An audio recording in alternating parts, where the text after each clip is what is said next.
जय हिंद दोस्तों। Ram sir map specialist में आप लोग का हार्दिक स्वागत है।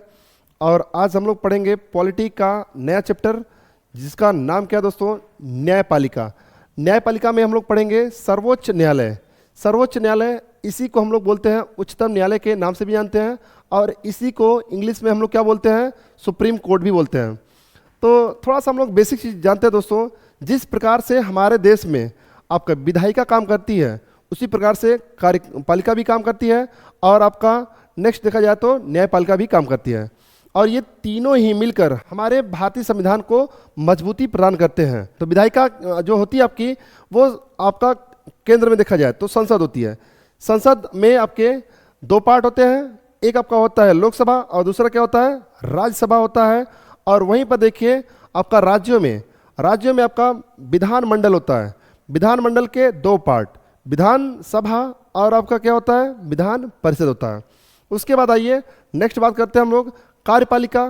तो कार्यपालिका देखा जाए केंद्र में आपकी जो होती है, केंद्र में आपके होते हैं राष्ट्रपति होते हैं, उपराष्ट्रपति होते हैं, प्रधानमंत्री होते हैं। वैसे ही राज्यों में आपका क्या होता है दोस्तों, तो राज्यों में जहाँ पर राज्यपाल होते हैं और उसके बाद आपके क्या होते हैं, सीएम होते हैं। ये हमारी कार्यपालिका के क्या होते हैं, भाग होते हैं। और बात करते हैं न्यायपालिका के। न्यायपालिका में देखा जाए तो आपका सेंट्रल लेवल पर देखा जाए तो आपका क्या है, सुप्रीम कोर्ट है। और स्टेटों में देखा जाए तो वैसे ही आपका क्या है, हाई कोर्ट है। हाई कोर्ट के बाद अगर जिलों में देखा जाए तो जिलों में आपका क्या है, डिस्ट्रिक्ट कोर्ट है। और इसके नीचे आइए तो उसके नीचे हम लोग देखते हैं तहसील न्यायालय। तहसील न्यायालय से भी आपका छोटा होता है ग्राम पंचायत। तो आज हम लोग बेसिकली इसी के बारे में बात करेंगे, सिर्फ न्यायपालिका के बारे में। और न्यायपालिका में हम लोग का जो पार्ट होगा वो आपका सर्वोच्च न्यायालय या उच्चतम न्यायालय या कह लीजिए आप लोग सुप्रीम कोर्ट। तो सबसे पहले हम लोग देख लेते हैं हमारे ये न्यायपालिका का आकार कैसा है दोस्तों। तो न्यायपालिका का आकार अगर पूछेगा तो ये आपका शंकु के आकार का है। शंकु के आकार का। अब शंकु के आकार का अब आप लोग को इंग्लिश में जानते होंगे कोन। तो ये आपका देखिए, ये आपका शंकु आपका है। सबसे ऊपर देखिए तो सबसे आपका क्या आता है दोस्तों, आपका सुप्रीम कोर्ट आता है, ठीक है। इसके बाद आपका क्या आता है दोस्तों, हाई कोर्ट आता है। हाई कोर्ट के बाद क्या आता है आपका, डिस्ट्रिक्ट कोर्ट आता है, डिस्ट्रिक्ट कोर्ट। और इसके बाद आइए आपका नेक्स्ट नीचे क्या आता है, तहसील न्यायालय। तहसील न्यायालय।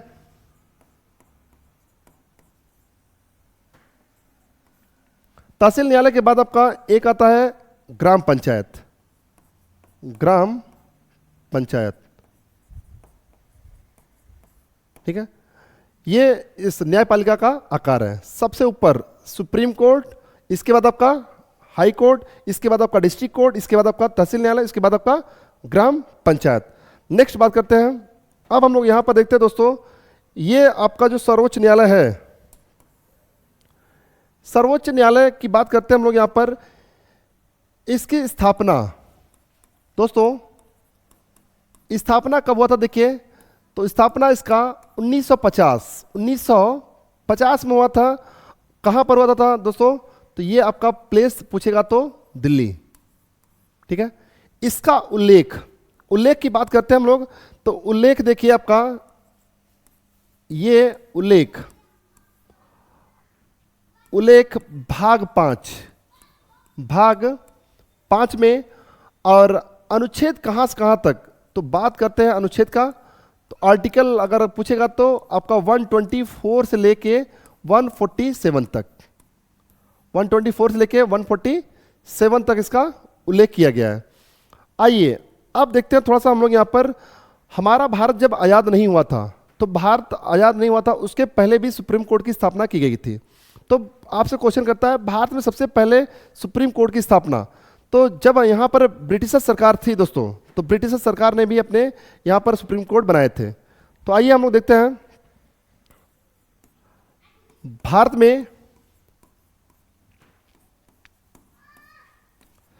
सबसे पहले अगर सुप्रीम कोर्ट की स्थापना देखा जाए, सुप्रीम कोर्ट की स्थापना। तो आप लोग जानते होंगे एक युद्ध हुआ था, प्लासी का युद्ध 1757 में। 1757 में प्लासी का युद्ध हुआ था दोस्तों, और उस प्लासी की युद्ध में यहाँ पर अंग्रेजों का प्रभुत्व जो है स्थापित हो गया था। और उसी के बाद ये लोग लाए थे क्या, एक अधिनियम लाए थे जिसको बोला जाता है क्या, 1773 का रेगुलेटिंग एक्ट। Regulating act. और इसी रेगुलेटिंग एक्ट के तहत भारत में एक सुप्रीम कोर्ट की स्थापना की गई थी दोस्तों। ये कब किया गया था, तो 1774 में। कहां पर किया गया था, तो कोलकाता में।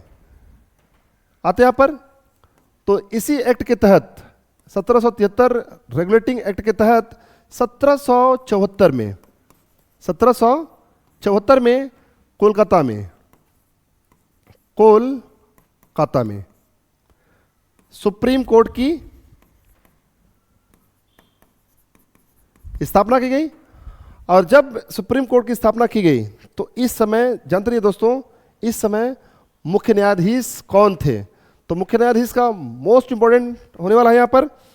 तो यहाँ पर जो मुख्य न्यायाधीश बनाए गए थे, मुख्य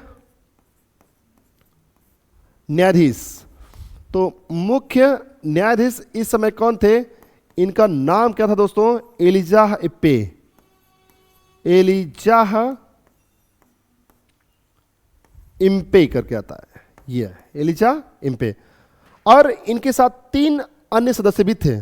3 अन्य सदस्यों में कौन कौन थे दोस्तों, तो 3 अन्य सदस्य, 3 अन्य सदस्य, 3 अन्य सदस्य की बात करते हैं हम लोग। तो 3 अन्य सदस्यों में चैम्बर्स,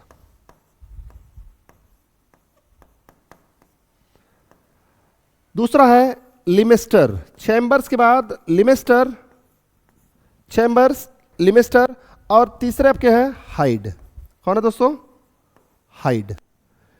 तो जब 1774 में कोलकाता में सुप्रीम कोर्ट की स्थापना की गई तो उस समय मुख्य न्यायाधीश एलिजाह इम्पे, और 3 अन्य सदस्यों में कौन कौन थे, चैम्बर्स, लिमेस्टर और हाइड। ये 3 व्यक्ति आपके थे। अब बात करते हैं, देखिए जब आपका आया था, इसके बाद इस सुप्रीम कोर्ट के बाद एक और आपका अधिनियम आया था, और वो आपका अधिनियम कौन था दोस्तों, तो भारत शासन अधिनियम। कौन था, भारत शासन अधिनियम। भारत शासन अधिनियम कब आया था दोस्तों, 1935 में। तो ये जब अधिनियम आया, भारत शासन अधिनियम 1935, इस अधिनियम के तहत आपको भारत में एक संघीय न्यायालय की स्थापना की गई। संघीय न्यायालय, यहां पर इस अधिनियम के तहत संघीय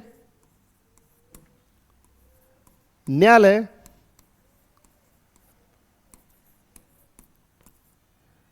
की स्थापना की गई थी। और एक चीज जानते रहिए दोस्तों, ये जो संघीय न्यायालय था, ये आपका सर्वोच्च न्यायालय की तरह नहीं था। अब सर्वोच्च न्यायालय का मतलब क्या होता है, सर्वोच्च न्यायालय का मतलब ये होता है जिसका निर्णय सर्वमान्य हो, यानी उसके बाद उसके फैसले को चेंज नहीं किया जा सकता। लेकिन जब 1935 भारत शासन अधिनियम के तहत यहाँ पर आपका जब संघीय न्यायालय की स्थापना की गई, तो यहाँ पर ये जो संघीय न्यायालय है, यहाँ से जो निर्णय आपके होते थे, उसके बाद आपका ब्रिटेन में आपका एक था प्रिवी काउंसिल। ब्रिटेन में क्या था दोस्तों, प्रिवी काउंसिल। ब्रिटेन में आपका था प्रिवी काउंसिल, यानी इस प्रिवी काउंसिल के माध्यम से इसके निर्णय को यहां पर चेंज लोग कर सकते थे यहां पर, ठीक है ना। तो इसलिए इसको सर्वोच्च न्यायालय के बराबर इसको नहीं माना गया। अब आइए बात करते हैं, जब संघीय न्यायालय की स्थापना हुई तो दोस्तों यहां पर संघीय न्यायालय, इस समय संघीय न्यायालय के मुख्य न्यायाधीश कौन थे, इस समय जो आपके मुख्य न्यायाधीश थे उनका नाम क्या था, मोरिस गोयर। मोरिस गोयर।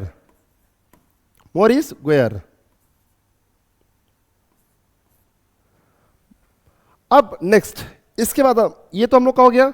अब बात करते हैं हम लोग अपने सुप्रीम कोर्ट की। आइए दोस्तों देखते हैं यहां पर नेक्स्ट, तो हमारा जो सुप्रीम कोर्ट है यानी कि सर्वोच्च न्यायालय,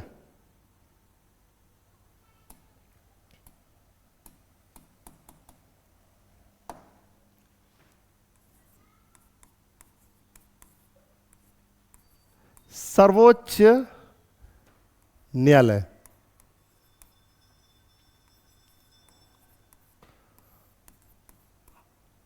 यहां पर हमने बताया आपको कि इसका जो दोस्तों जो स्थापना था, देखिए भारत जब आजाद हुआ तब उसके बाद इसकी स्थापना की गई। और इसकी स्थापना देखिए, सर्वोच्च न्यायालय की स्थापना 1950 में। कब किया गया दोस्तों? 1950 में किया गया। कहां पर किया गया? ये आपका दिल्ली में, दिल्ली में किया गया। और इसका उल्लेख की बात करते हैं तो उल्लेख आपका ये भाग 5 में किया गया है। और इसका अनुच्छेद अगर देखा जाए तो अनुच्छेद कहां से कहां तक है ये, तो अनुच्छेद की बात करते हैं। अनुच्छेद आपका 124 124 से लेकर आपका 147 तक इसका उल्लेख है। अब यहां पर आते हैं हम लोग, तो यहां पर एक चीज और देखते हैं। सर्वोच्च न्यायालय में ये आपका देखिए न्यायाधीशों की संख्या, न्यायाधीशों की संख्या बढ़ाने का अधिकार किसके पास है दोस्तों? वेरी मोस्ट इंपोर्टेंट नोट में यहां पर आप लोग लिख सकते हैं, न्यायाधीश की संख्या बढ़ाने का अधिकार, बढ़ाने का अधिकार किसके पास है? तो अधिकार जो आपका है ये किसके पास है दोस्तों? संसद के पास है। किसके पास? संसद के पास है। और इसके बाद जब हमारा देखिए ये सुप्रीम कोर्ट बना था, सर्वोच्च न्यायालय बना था, तो इस समय न्यायाधीशों की संख्या कितनी थी? तो इसको भी देख लेते हैं हम लोग। तो स्थापना के समय,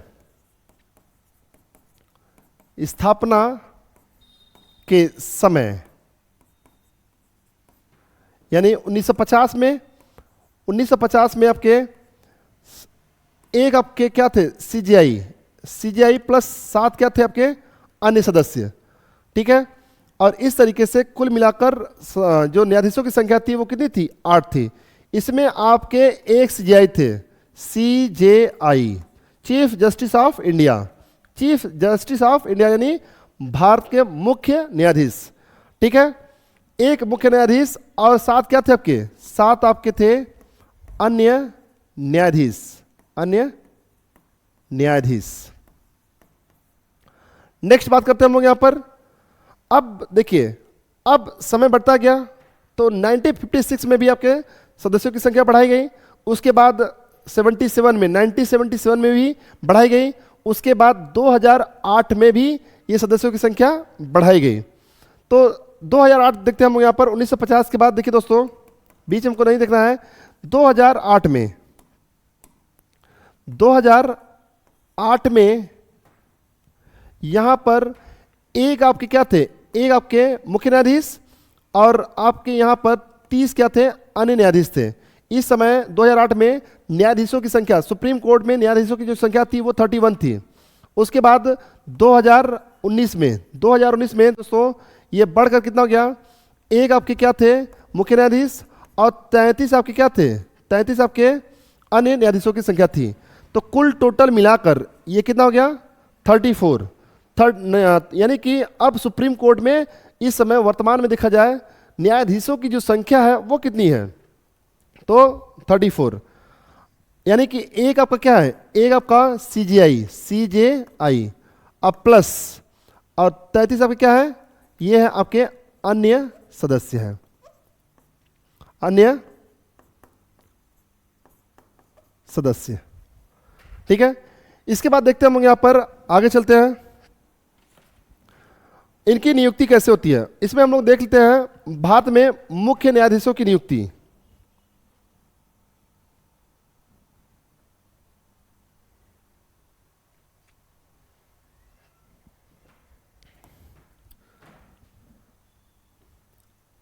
नियुक्ति देख लेते हैं। नियुक्ति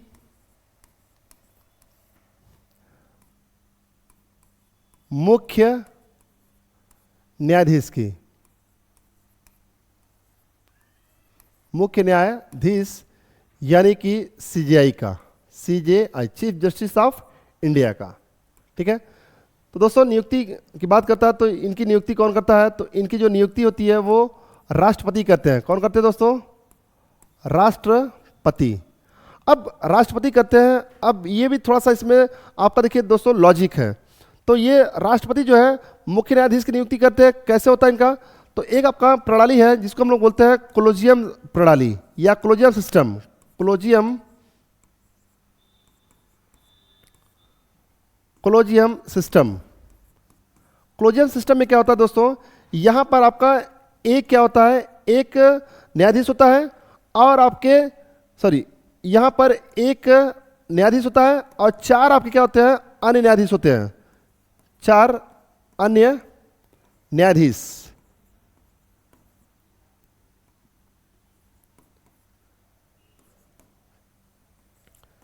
यहां पर न्यायाधीश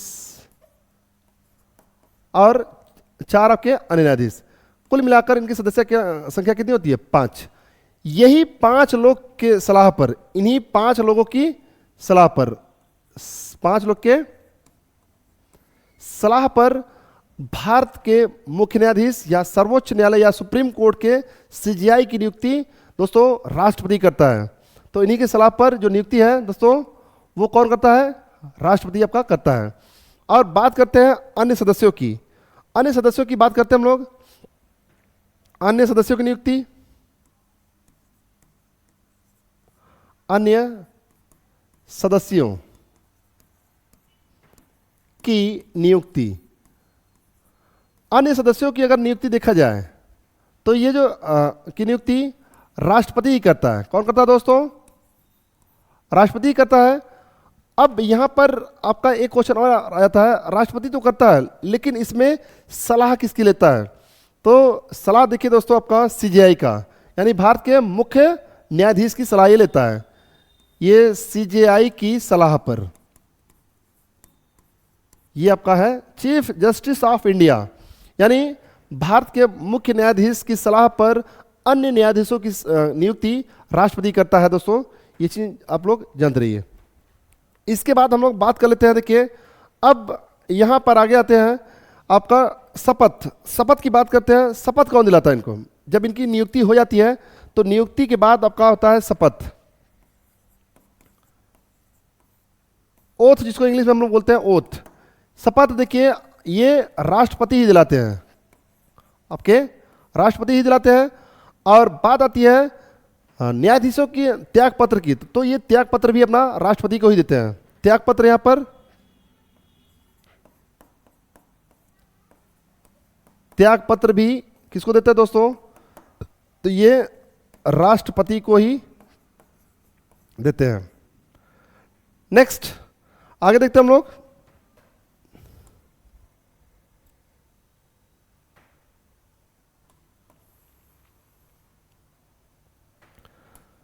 वेतन, इनका हम लोग देख लेते हैं। वेतन, वेतन की बात करते हैं। वेतन इनका कितना दोस्तों? तो वेतन आपका देखिए यहां पर मुख्य न्यायाधीश का, मुख्य न्यायाधीश की बात करते हैं तो मुख्य न्यायाधीश का वेतन जो है 2,80,000। कितना दोस्तों? सीजेआई का, सीजेआई 2,80,000। कितना है? 2,80,000। ये CJI chief justice of India. और अन्य की बात करते हैं, अन्य न्यायाधीशों का, अन्य न्यायाधीश का। तो अन्य न्यायाधीशों की अगर वेतन देखा जाए तो आपका कितना है? 2,50,000। 2,50,000 की क्या है? सैलरी है। नेक्स्ट आते हैं हम लोग यहां पर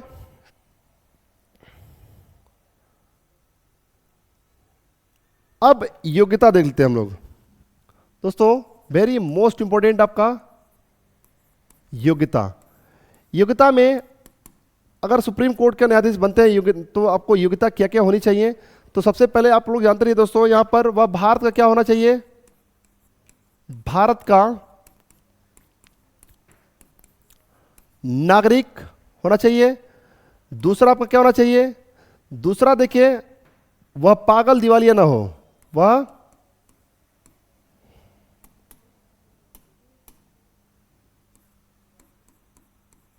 पागल और दिवालिया ना हो, दिवालिया ना हो।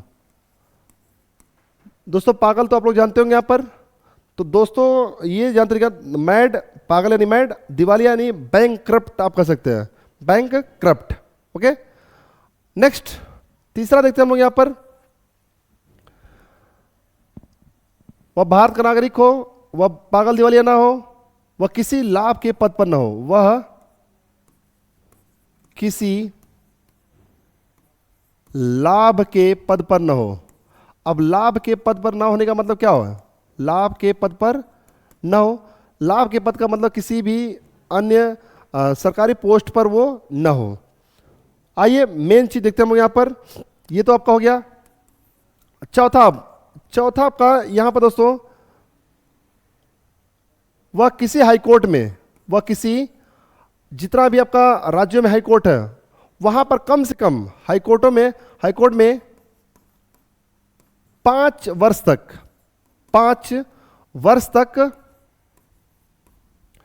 न्यायाधीश के रूप में कार्य किया हो, न्यायाधीश के रूप में कार्य किया हो। दूसरा आपका यहां पर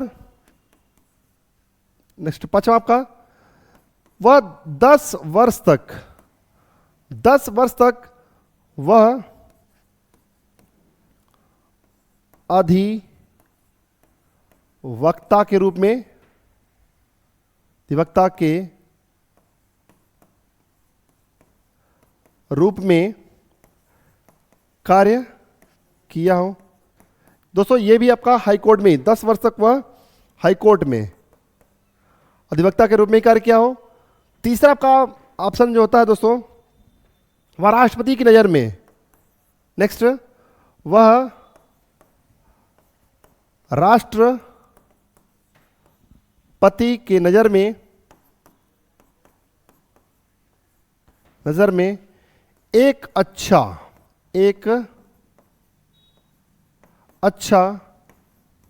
विधि वक्ता हो, यानी विधि वक्ता का मतलब होता है कानून का ज्ञाता हो। अगर इतना चीज है तो वह भारत के सुप्रीम कोर्ट में आपका क्या हो, न्यायाधीश के रूप में कार्य कर सकता है। तो ये 3 चीज देखिए, ये जितना भी हमने दोस्तों यहाँ पर लिखा है ये सारे इंपॉर्टेंट होने चाहिए। वह भारत का नागरिक होना चाहिए, भारत में अगर किसी भी पोस्ट पर आप जा रहे हो तो भारत का नागरिक होना कंपलसरी है, और उसके साथ साथ वह पागल और दिवालिया न हो। और तीसरा आपका, वह किसी लाभ के पद पर न हो, हाई कोर्ट में 5 वर्ष तक न्यायाधीश के रूप में कार्य किया हो। अब हाई कोर्ट में देखिए, अब ये मतलब नहीं कि किसी हाई कोर्ट में बस किसी राज्य में आपका 5 साल तक ही, कोई जरूरी नहीं है। आप 2 साल यहाँ पर काम कर रहे हैं, अलग स्टेट में काम कर रहे हैं, 2 साल आप अलग स्टेट में काम कर रहे हैं, 1 वर्ष आप अलग स्टेट में काम कर रहे हैं हाई कोर्ट में, ऐसे इस तरीके से। तो आपका ये जो है 5 वर्ष तक क्या हो गया, कंप्लीट हो गया। और 5 वर्ष तक आप हाई कोर्टों में जब कार्य करते हैं तब आप सुप्रीम कोर्ट के न्यायाधीश बनने के एलिजिबल हो जाते हैं। तो आज के लिए दोस्तों हमारा बस इतना ही, और इसमें आपका अगला पार्ट हम ऐड कर देंगे, ठीक है। और बहुत सारी चीज़ें इसमें थी तो इसको देखेंगे। अगला देखते हैं दोस्तों हम लोग यहाँ पर कार्यकाल।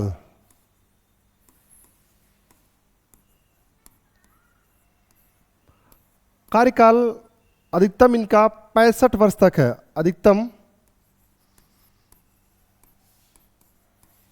कितना है दोस्तों, 65 वर्ष तक, अधिकतम 65 वर्ष तक है। न्यूनतम आपका निर्धारित नहीं है, यहां पर लिख लेंगे हम लोग न्यूनतम निर्धारित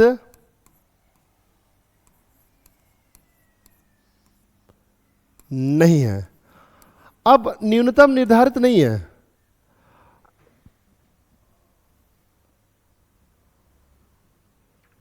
एज।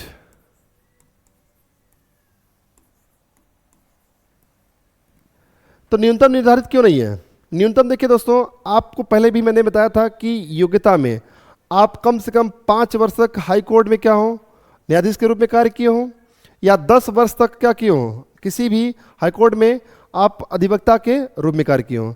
तो यहाँ पर दोस्तों देखिए 10 वर्ष तो दिया गया है, बट लेकिन आपका ये प्रैक्टिस करते करते क्या होता है, आपका ये समय बहुत आगे चला जाता है।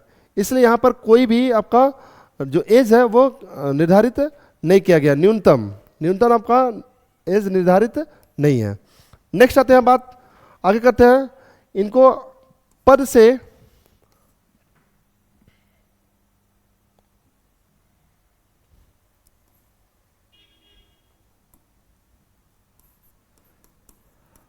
हटाने की प्रक्रिया, पद से हटाने की प्रक्रिया।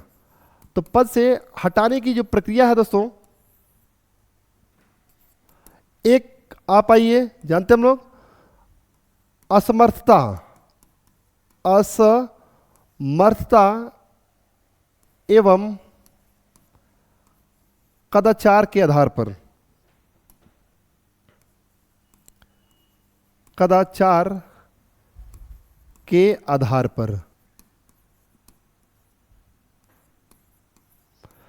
पर हटाया जा सकता है, हटाया जा सकता है। ठीक है। असमर्थता का मतलब अगर वो कोई निर्णय ठीक ढंग से क्या है नहीं दे पा रहा है। ठीक है।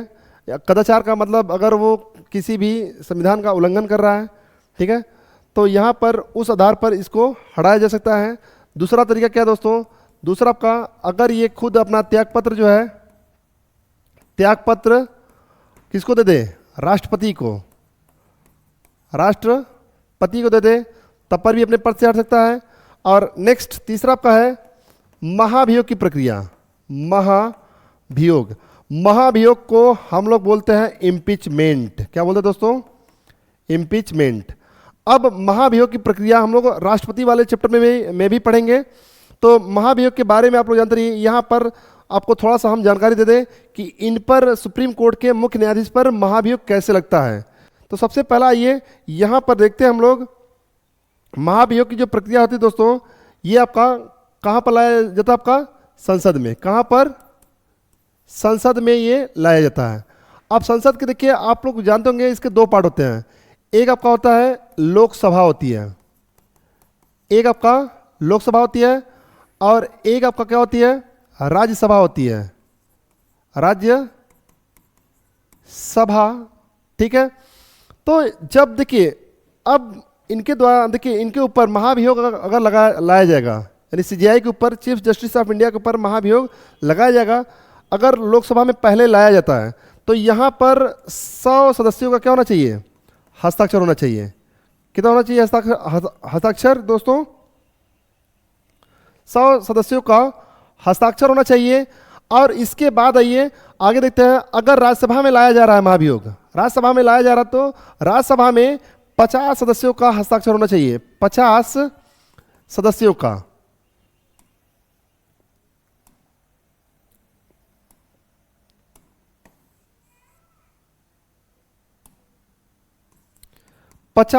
सदस्यों का हस्ताक्षर। और उसके बाद जब यहां से देखिए, चाहे आपका लोकसभा में और चाहे राज्यसभा में, जब आपका यहां से लोकसभा में 100 सदस्यों का हस्ताक्षर हो जाएगा, तो इसके बाद ये प्रस्ताव जो है आगे बढ़ता है, किसके पास जाता है, आगे दोस्तों आगे ये जाता है लोकसभा अध्यक्ष के पास। आगे किसके पास, लोकसभा अध्यक्ष के पास जाता है, लोकसभा अध्यक्ष के पास जाएगा। और यहां पर पास होता है हस्ताक्षर के बाद, तो यहां पर दोस्तों ये आगे जो है ये राज्यसभा के सभापति के पास जाएगा, सभापति के पास। अब इसके बाद नेक्स्ट देखते हैं यहां पर, ये अगर लोकसभा यहाँ पर लोकसभा अध्यक्ष पास करता है, लोकसभा अध्यक्ष अगर पास करता है, इसके बाद यहाँ पर दोस्तों जानते रहिए 3 सदस्यों की एक कमेटी बनाई जाएगी। 3 सदस्यों की जो कमेटी होती है, 3 सदस्यों की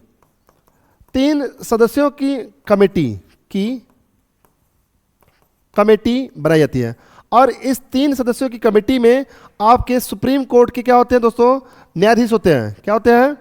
न्यायाधीश होते हैं। और हाई कोर्ट के मुख्य न्यायाधीश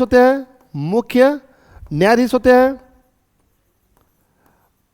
और उसके बाद तीसरा एक आपका होता है न्याय का ज्ञाता होता है, न्याय का ज्ञाता। ये 3 सदस्यों की एक कमेटी होती है। और यहां से पास होने के बाद, इन तीनों से पास होने के बाद अब आप क्या होता है दोस्तों, लोकसभा और राज्यसभा यहां पर देखिए 2/3 बहुमत से, यहां से भी और यहां से भी 2/3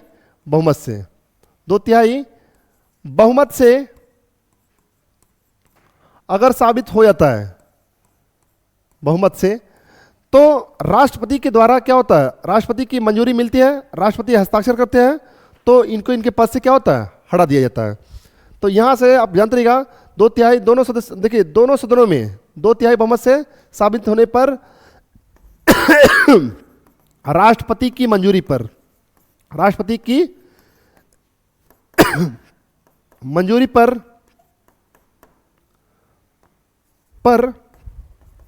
हटाया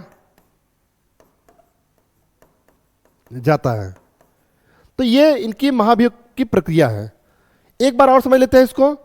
महाभियोग हमने बताया कि दोस्तों अगर सीजीआई पर महाभियोग, सीजीआई पर अगर चीफ जस्टिस ऑफ इंडिया पर महाभियोग लाया जाता है, कहां पर, संसद में महाभियोग की प्रक्रिया चलती है। संसद के 2 पार्ट होते हैं, लोकसभा और राज्यसभा होते हैं। और लोकसभा में अगर लाया जाता है तो यहां पर 100 सदस्यों का हस्ताक्षर होना चाहिए।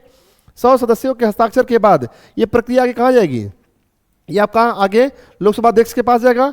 फिर 3 सदस्यों की कमेटी बनाई जाएगी। 3 सदस्यों की कमेटी जो होती है दोस्तों, इसमें सुप्रीम कोर्ट के न्यायाधीश होते हैं, हाई कोर्ट के मुख्य न्यायाधीश होते हैं, न्याय का ज्ञाता होता है।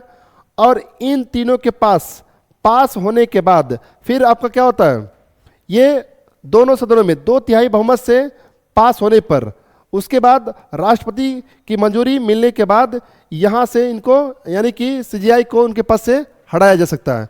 और वही प्रक्रिया आपका अगर राज्यसभा में लाया जा रहा है, तो राज्यसभा में 50 सदस्यों का हस्ताक्षर होना चाहिए। आगे राज्यसभा के सभापति के पास जाता है ये प्रक्रिया, सभापति के पास जाएगा। फिर इसके बाद 3 सदस्यों की कमेटी बनाई जाएगी। इसके बाद दोनों सदनों में 2/3 बहुमत से क्या होगा, पारित होता है। पारित होने के बाद राष्ट्रपति की मंजूरी से इनको हटा दिया जाता है। तो ये पूरा सिस्टम क्या है, महाभियोग की प्रक्रिया है। नेक्स्ट बात देखते हैं हम यहां पर आगे।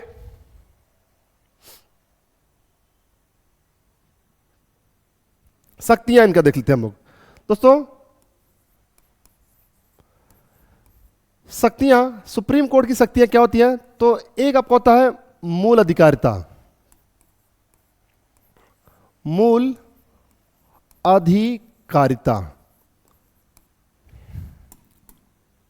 मूल अधिकारिता और दूसरा आपका होता है मूल अधिकारिता। पहले यहां पर देख लेते हैं हम लोग। तो मूल अधिकारिता यहां पर दोस्तों एक आपका होता है, अगर विभिन्न देखिए प्राथमिक क्षेत्र के अंतर्गत आने वाले जितने भी निर्णय होते हैं सब कहां पर, आपके इसी जगह होते हैं, सुप्रीम कोर्ट में ही होते हैं। तो इसके मूल अधिकारिता के अंतर्गत कौन कौन आते हैं, जो यहाँ पर इसका शक्तियाँ होता है दोस्तों। तो शक्तियों में देख लेते हैं, पहला राज्यों से अगर कोई मैटर है, किसका, भारत का, किसका, भारत का, तो उसका निर्णय कहाँ पर होगा, तो ये आपका होगा सुप्रीम कोर्ट में। दूसरा आप देख लीजिए राज्यों का, राज्यों से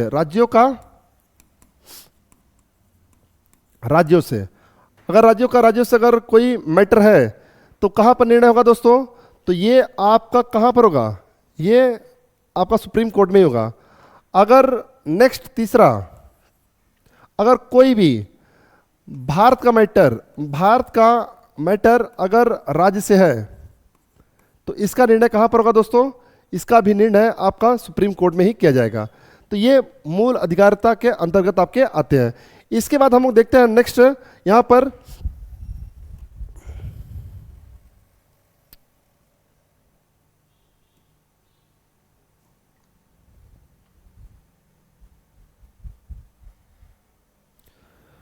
चलिए आगे आते देखते हैं हम यहां पर। एक आपका आता है रीट अधिकारिता। दोस्तों रीट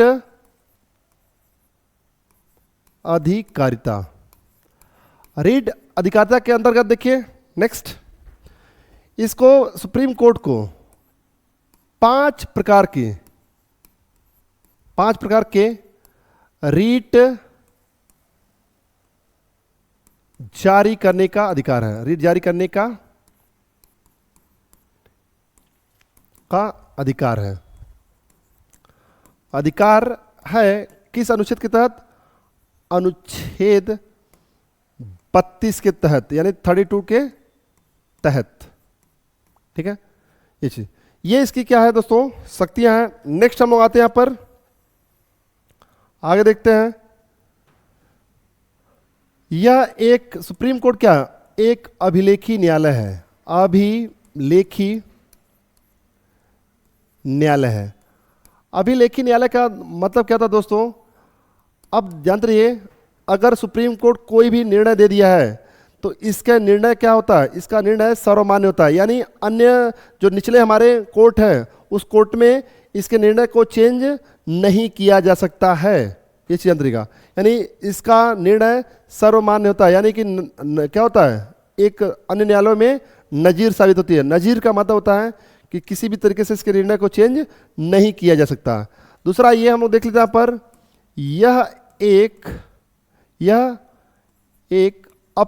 यह एक सबसे बड़ा अपीली न्यायालय है। अपीली न्यायालय है। अपीली न्यायालय का मतलब क्या होता है? अब कोई भी देखिए मैटर आपका जैसे है, यहां पर ये आपका सुप्रीम कोर्ट है, यहां पर आपका क्या है दोस्तों? हाई कोर्ट है, यहां पर आपका क्या है? डिस्ट्रिक्ट कोर्ट है। अगर डिस्ट्रिक्ट कोर्ट या हाई कोर्ट से कोई भी आपका निर्णय होकर सुप्रीम कोर्ट में जाता है तो यहां पर सुप्रीम कोर्ट क्या करता है? इसके निर्णय को, इन दोनों के निर्णय को क्या करता है? चेंज कर सकता है। यानी कोई भी हाई कोर्ट से आपका अगर निर्णय हो गया है तो वहां पर क्या कर सकता है? हाई कोर्ट, सुप्रीम कोर्ट, ये सब इनके हाई कोर्ट और डिस्ट्रिक्ट कोर्ट जितने जो भी आपके निर्णय हैं, इनके निर्णय को वो चेंज कर सकता है। तो ये आप जानते रहिएगा। इसके बाद आइए नेक्स्ट बात करते हैं। आगे हम लोग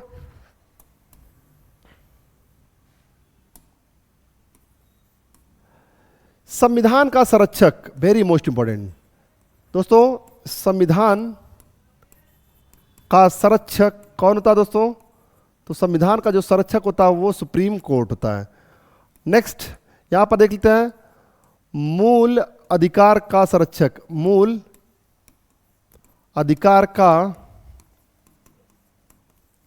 संरक्षक, मूल अधिकार का संरक्षक कौन होता है? Supreme court. और आप नेक्स्ट यहां पर देख सकते हैं 143, अनुच्छेद 143,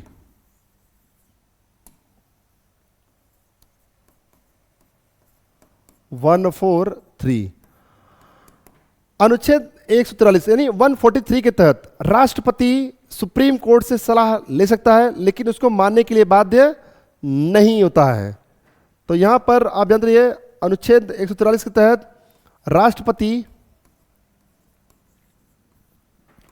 सुप्रीम कोर्ट से सलाह ले सकता है, लेकिन उसको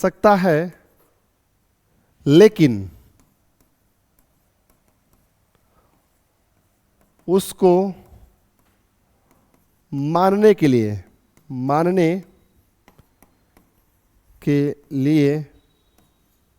बाध्य नहीं है।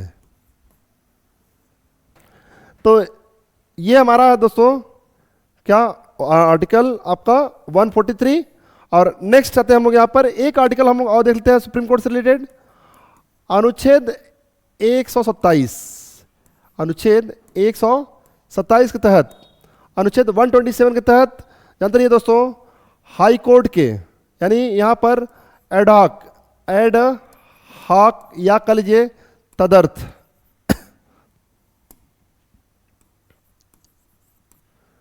इसके तहत एडॉक अनुच्छेद 127 के तहत या हाई कोर्ट के न्यायाधीश को, हाई कोर्ट के न्यायाधीश को लाया जा सकता है, लाया जा सकता है। तो इसी के साथ दोस्तों हम लोग का ये सुप्रीम कोर्ट का जो चैप्टर है आपका समाप्त हो गया। और आगे हम जल्द ही नया वीडियोस लेकर आएंगे हाई कोर्ट का। तब तक के लिए धन्यवाद।